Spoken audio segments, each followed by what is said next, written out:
All right, I'm going to go through a couple tax problems and explaining how your tax bracket works again. We used the 2023 one in class today, and this one is the 2022, the one that's going to be on your test.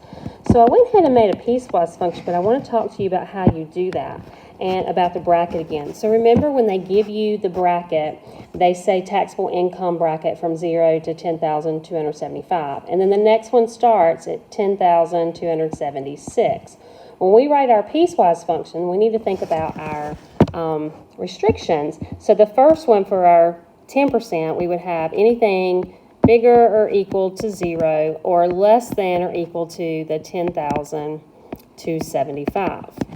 That's the only part we're paying 10% on of our income. The second one, because we left off at 1075, we can't count it, so we can write our restriction as 10,275, and x is bigger than that but not equal, and then the top of that range, which was the 41,775, would be the top of that range. That amount in there is what we're paying the 12% on. So this value that we add out here takes into account what we paid on our first $10,275 at 10%. So when we think about what we're adding, we did this a couple of ways in class. We could have went ahead and created our piecewise function, which I suggest, especially if you're doing more than one problem. And some of you did it this way, and then some of you did another way. So we'll talk about that for a second before we do a quick example. So same tax chart, and we talked about how you can take the distance or the difference between the max and the min, and then that is the only amount that you're multiplying by that tax rate in that column. So 10% got us $1,027.50. Whereas if we look at the next one, we're going to take the difference between 41,775 minus 10,276. Now, I would suggest to do, instead of the 76 that's there, change it to what your bottom number is here. So here, and when you get that, and I'll erase it so it doesn't look so rough. When you get that, then it is a little bit easier numbers, and it makes more sense. Now, I've accounted for that in your test, but I want you to be aware that there's a dollar missing there, and with our restrictions, we need to be using that. So 41,775 minus the 10,275 will give us 31.50. So you notice that this makes this a much nicer number than these crazy decimals, which is helpful. And then multiply that, only that amount, that next $31,500 times the 12%, and then that will give us 37.80. So if we do this all the way down and we're just looking at the difference between, you would have basically little slices of what you would pay in each section.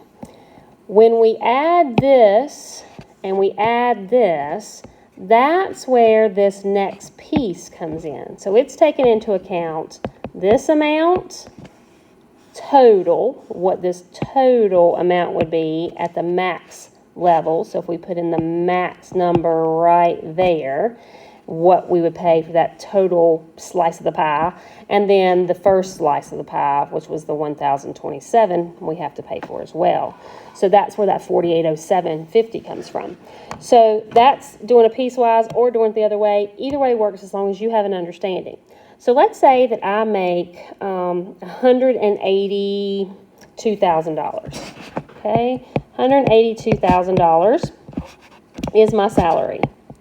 So the first thing I'm going to do is look at where do I fall in the tax bracket. So I'm going to look at my tax bracket income, where my income would be, and I'm going to find 182. And I can see that it's going to fall between 170 and 215. So I'm in a 32% tax bracket. I do not put my salary in anything until I get to the 32%. So if I have my piecewise made, all I have to do is pick it, the one I need here. I'm going to plug in my value. It's not the greatest color there. We'll do a lighter here.